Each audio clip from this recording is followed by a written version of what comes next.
হঠাৎ করে যদি কোনো মেহমান চলে আসে, ঘরে যদি কিছুই না থাকে, যদি একটা ডিম থাকে আর আটা থাকে, এই নাস্তাটি ঝটপট বানিয়ে দিন, খেতে খুবই ভালো লাগবে। একদম দুর্দান্ত হবে, একদম কম সময়ে বানানো যাবে। আর অতিথি আপ্যায়নে এই নাস্তাটি তৈরি করলে তারাও খুব খুশি হবে। সকাল বিকালে নাস্তা হিসাবেও হয়ে যাবে। আর বাচ্চাদের টিফিনেও এই স্বাস্থ্যকর নাস্তাটি দিতে পারেন। নমস্কার বন্ধুরা, সুবর্ণা দাস অফিসিয়াল চ্যানেলে সবাইকে স্বাগতম। আজকে আবার চলে এসেছি একটা নাস্তার রেসিপি নিয়ে। দেখুন আজকের নাস্তার রেসিপিটা তৈরি করব কিভাবে। আজকের নাস্তার রেসিপিটা বানাবো আমি আটা আর একটা ডিম দিয়ে পুরো পরিবারের জন্য নাস্তা বানিয়ে নেব। আমি আটা নিয়েছি, এখানে 1 কাপ পরিমাণে আটা নিয়েছি। আটার মধ্যে আমি 1.5 চামচ পরিমাণে তেল দিয়ে দিলাম, স্বাদ মতো লবণ। এবার হাত দিয়ে ভালো করে মিক্স করে নিতে হবে, যাতে ভালো করে তেল লবণ একসাথে মিশিয়ে যায়।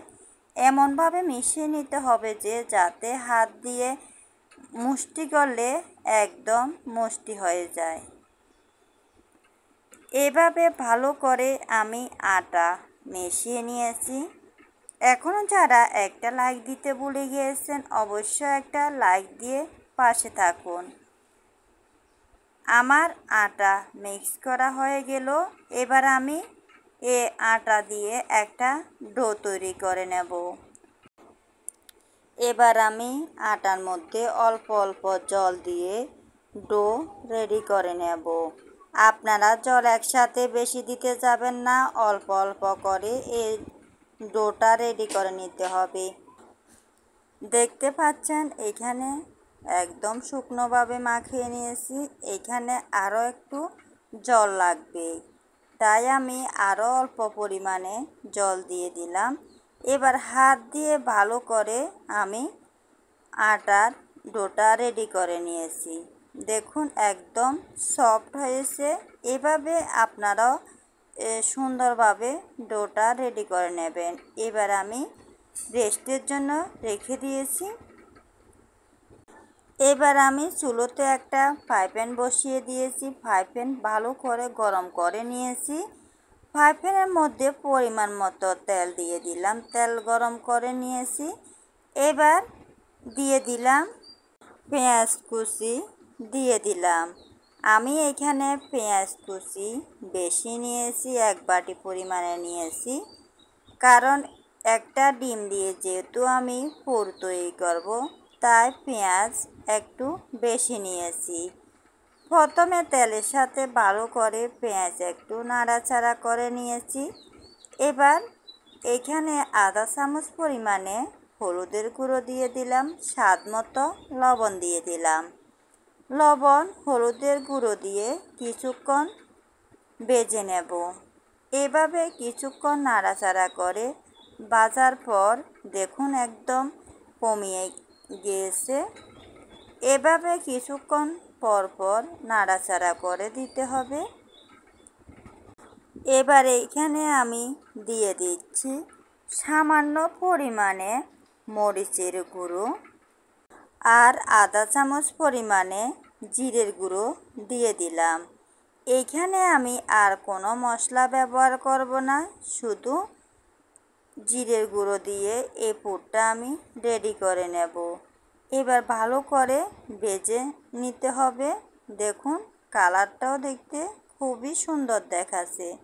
এই নাস্তার রেসিপিটা এভাবে বানিয়ে বাচ্চাদের টিফিনেও দিতে পারেন, বাচ্চারা খুবই খুশি হয়ে যাবে। আমার এই রেসিপিটা যদি আপনাদের ভালো লেগে থাকে, অবশ্যই লাইক কমেন্ট শেয়ার করে দেবেন এবং নোটিফিকেশান অন করে রাখবেন। যখনই আমি নিত্য নতুন ভিডিও ছাড়ব, প্রথমে আপনাদের কাছে পৌঁছে যাবে। এবার আমি দিয়ে দিলাম একটা ডিম। ডিম দিয়ে ভালো করে আমি এই পেঁয়াজের সাথে নাড়াচাড়া করে নিচ্ছি। এভাবে কিছুক্ষণ পর পর নাড়াচাড়া করে পুরটা রেডি করে নিচ্ছি। হঠাৎ করে যদি বাড়িতে অতিথি চলে আসে বা ঘরের মধ্যে কিছু না থাকে, শুধুমাত্র একটা ডিম থাকলে এই নাস্তা তাড়াতাড়ি বানিয়ে নিতে পারবেন। অতিথি আপ্যায়নেও খুবই ভালো হবে, বাচ্চাদের টিফিনেও খুবই মজা হবে। আমার পুর তৈরি করা রেডি হয়ে গেল।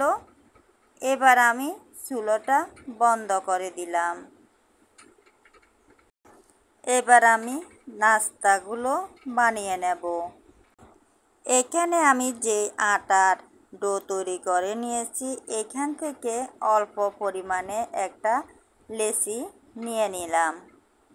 লেচি আপনারা বড় করে নেবেন না, একদম ছোট করে আমি নিয়েছি। এবার পুরির মতো করে বা রুটির আকারে বেলে নেব।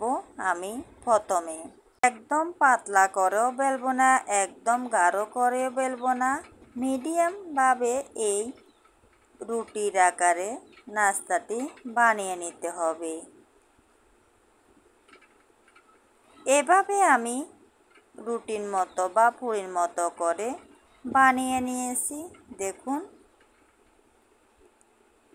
একদম পাতলা করেও বেলিনি, একদম মোটা করেও বেলে নিইনি। এবার আমি যে ডিম দিয়ে পুর তৈরি করেছি, এখানে 1 চামচ পরিমাণে তা দিয়ে দিলাম। এবার আমি ভাজ করে নেব।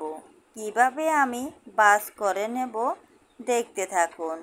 প্রথমে এক পাশ থেকে ভাজ করে নিচ্ছি। দেখুন, প্রথমে এক পাশ থেকে আমি ভাজ করে নিয়েছি, পরে অপর পাশ থেকে এনে এভাবে উপর দিয়ে ভাজ করে নিয়েছি। দেখুন, এভাবে হাত দিয়ে ভালো করে চেপে চেপে এই ভাজটা করে নিতে হবে। এবার আমি লম্বালম্বিভাবে যে ভাজ রয়েছে এটা উপরের দিকে তুলে এভাবে ভাজ করে নিচ্ছি। দেখুন, আমি হালকা একটু হাত দিয়ে জলও লাগিয়ে নিয়েছি, যাতে ভাজটা না খুলে যায়। দেখুন বন্ধুরা, একটা নাস্তা আমি বানিয়ে নিয়েছি। এই নাস্তা একদম মোগলাইয়ের মতো খেতে লাগবে। দেখুন, একটা একদম সহজভাবে বানিয়ে আপনাদেরকে দেখিয়েছি, আরেকটা বানিয়ে আপনাদেরকে দেখাচ্ছি। একইভাবে আমি আবারও রুটির মতো করে বেলে নিয়েছি। এবার আমি এখানে দিয়ে দিচ্ছি 1 চামচ পরিমাণে ডিমের যে পুর তৈরি করেছি তা দিয়ে দিলাম। এবার এক পাশ থেকে আমি প্রথমে ভাজ করে নিচ্ছি। ভাজের উপরে একটু জল লাগিয়ে দিচ্ছি, যাতে খুলে না যায়। এভাবে আপনারাও দিবেন, একদম ভাজ করার পর খুলে যাবে না। এবার অপর পাশ থেকে এনে আমি দিয়ে দিলাম। এভাবে হাত দিয়ে চেপে চেপে এ নাস্তাটি বানিয়ে নিতে হবে। দেখুন বন্ধুরা, খুব সহজভাবে আমি আরেকটা নাস্তাও আমি বানিয়ে নিয়েছি। দেখুন, এভাবে ভাজ করার পর আমার আরেকটি নাস্তা বানিয়ে নেওয়া হয়ে গেল।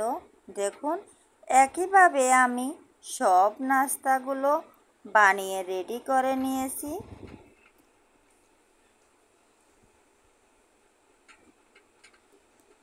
এবার আমি আগে থেকে চুলোতে তেল গরম করার জন্য বসিয়ে দিয়েছিলাম। তেল গরম করে নিয়েছি ভালো করে। এবার আমি গরম তেলের মধ্যে নাস্তাগুলো দিয়ে দিচ্ছি। প্রথমে আমি দুটো দিয়ে দিলাম। দুটো প্রথমে আমি ভেজে নেব। এখন চুলোর আঁচটা মিডিয়াম আঁচে দিতে হবে। এবার আমি এক পাশ উল্টিয়ে দিলাম। কিছুক্ষণ পর পর উল্টিয়ে দিতে হবে, যাতে পুড়ে না যায়। এভাবে কিছুক্ষণ পর পর উল্টিয়ে দেওয়ার পর দেখুন কালারটাও পরিবর্তন হয়েছে। এবার আমি চুলো আঁচটা একটু বাড়িয়ে দিলাম যাতে তাড়াতাড়ি কালারটা আসে। দেখুন এই নাস্তাটি এভাবে বানালে উপরে একদম মচমচে হবে, খেতেও খুব দুর্দান্ত লাগবে। নাস্তা বানানো কমপ্লিট হয়ে গেল। আমি একটা পাত্রের মধ্যে তেল জড়িয়ে নামিয়ে নিচ্ছি। বাকি তেলের মধ্যে বাকি নাস্তাগুলো আবারও আমি ভেজে নিচ্ছি। একইভাবে আমি এপাশ ওপাশ উল্টিয়ে আমি নাস্তাগুলো ভেজে নেব। এভাবে কিছুক্ষণ পর পর উল্টিয়ে দিতে হবে। দেখুন কালারটাও পরিবর্তন হয়েছে। আজ এ পর্যন্তই বন্ধুরা, সবাই ভালো থাকবেন, সুস্থ থাকবেন। আবার চলে আসবো নতুন একটা রেসিপি নিয়ে। আমার এই নাস্তার রেসিপিটা যদি আপনাদের ভালো লেগে থাকে অবশ্যই বাসায় ট্রাই করবেন। একদম কম সময়ে এই নাস্তাটি তৈরি করতে পারবেন। সবাই ভালো থাকবেন, টাটা।